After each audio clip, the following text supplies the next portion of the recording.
अस्सलाम वालेकुम नाज़रीन, प्रोग्राम लाहौर के साथ एक दफ़ा फिर आपका होस्ट शेख हसन आपकी खिदमत में हाजिर है। नाज़रीन, पुराना लाहौर किस कदर खूबसूरत था, इसके लिए आपको लाहौर के 12 दरवाज़े जो कि मशहूर हैं पुराने बादशाहों के दौर के, उनका विज़िट करना पड़ेगा या कम से कम आपको दिल्ली गेट का ज़रूर विज़िट करना पड़ेगा।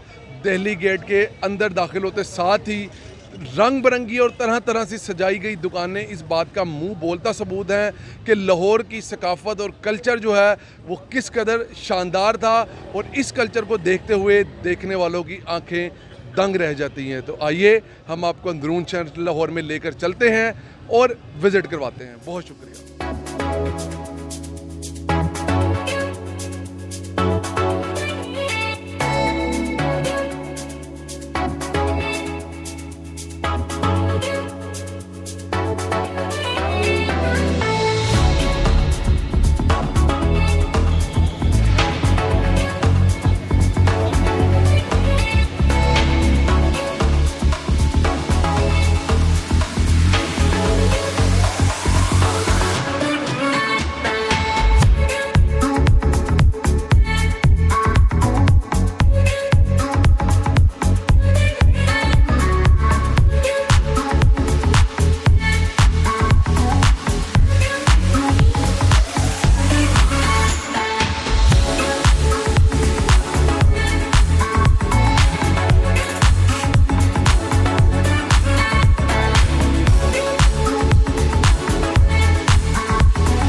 नाज़रीन, पुराने लाहौर, अंदरून लाहौर का ख़्याल आते साथ ही लोगों के दिमाग में तंग तंग गलियाँ, उबलते हुए गटर और टूटी हुई लकड़ी की बालकोनियाँ इन आपके दिमाग में आती हैं। लेकिन यहाँ पहुँचने के बाद हमें अंदाज़ा हुआ कि ऐसा कुछ नहीं है।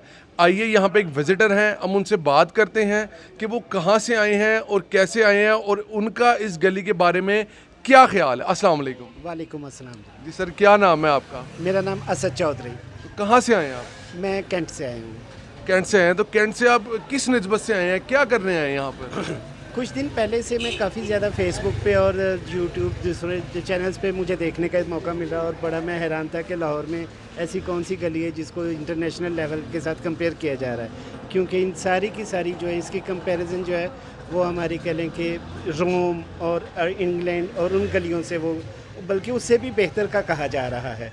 तो मैं बहुत ज़्यादा एक्साइटेड था, और मैं चूँकि ज़रा इस तरह की ट्रैवलिंग का शौक़ रखता हूँ तो मैं आया, देखा, और मैं तो सिंपल इतना ही कहूँगा कि तस्वीर में देखना और बात है, लाइव फिज़िकल आके देखना, जो फिज़िकल ब्यूटी है वो मार्वलेस है। तो आप मुझे बताएं, आप यहाँ पर आए हैं कि आपको इस गली को जो इटली की गलियों से रिजेम्बलेंस दी जा रही है, तो आप क्या कहते हैं कि इससे रिलेट करना सही है? आपको इस गली को देखने के बाद क्या लगता है कि इसको वहाँ से रिलेट करना सही है? कुछ वैसा आपको महसूस होता है कि आप वाकई इटली की गलियों में घूम रहे हैं? वेरी ऑनेस्ट, मैं इटली तो नहीं गया, लेकिन मैं ये कहूँगा कि being a Pakistani, being a Punjabi, being a Lahori, मैं ये कहूँगा कि नो डाउट मेरा वतन, मेरा शहर सबसे खूबसूरत था, है और इंशाल्लाह ताला रहेगा, हमेशा रहेगा। और इसका सेटअप, इसकी लुक्स, इसका नो डाउट बहुत बहुत बहुत उम्दा है, और मुझे नहीं लगता कि इटली भी इतना खूबसूरत हो सकता है। तो आप क्या कहते हैं कि लोगों को एक दफ़ा यहाँ पर ज़रूर आना चाहिए? बहुत ज़्यादा, मैं तो कहूँगा कि आना चाहिए और आके अपनी कल्चर को देखना चाहिए, अपनी हिस्ट्री को जानना चाहिए, अपने ये हमारे जो आबा व अजदाद किस तरह से रहते थे, किस तरह से हम बड़े बड़े घरों के आदी हैं, हम वहाँ पर भी अपने आप को अनकम्फर्ट फील करते हैं। तो जो ये लाइफस्टाइल था जिसमें दुख सुख के साथी थे, जिसमें मेल जोल था, जिसमें सारा एक दूसरे के साथ एक ह्यूमन रिलेशनशिप जिसे हम कहते हैं, वो चीज़ जो यहाँ पर है वो नो डाउट बड़े शहरों में बड़े जगहों पे वो चीज़ नहीं है। और आप मुझे ये बताएं कि आपको सकाफ़त जो है लाहौर की वो यहाँ पर उजागर होती हुई नज़र आती है? डेफिनेटली मैं समझता हूँ कि ना सिर्फ उजागर होती हुई नज़र आती है, बल्कि मैं समझता हूँ कि इसको और ज़्यादा होना चाहिए, ताकि हम लोग एंटरटेनमेंट है, अपना माइंड फ्रेश करते हैं, आप अपने आप को एक रिलैक्स उसमें लेके आते हैं। आपको बहुत कुछ हिस्ट्री से रिलेटेड देखने को मिलता है। आपको इसकी हिस्ट्री देखनी पड़ेगी कि सर्जन सिंह पाकिस्तान को आज़ाद हुए कितना टाइम हो गया, लेकिन हमने उन तारीख़ों को आज भी याद रखा हुआ है, उन बड़े बड़े लोगों के नामों के साथ जो वो आबाद थे। आज ये वीडियो कल कलां को इंडिया में उनकी फैमिली में किसी के पास जाएगी तो वो फ़ख्र महसूस करेंगे। सर बहुत शुक्रिया आपका, थैंक यू।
चैनल लाहौर को सब्सक्राइब करें और साथ बेल आइकन को प्रेस कर दें।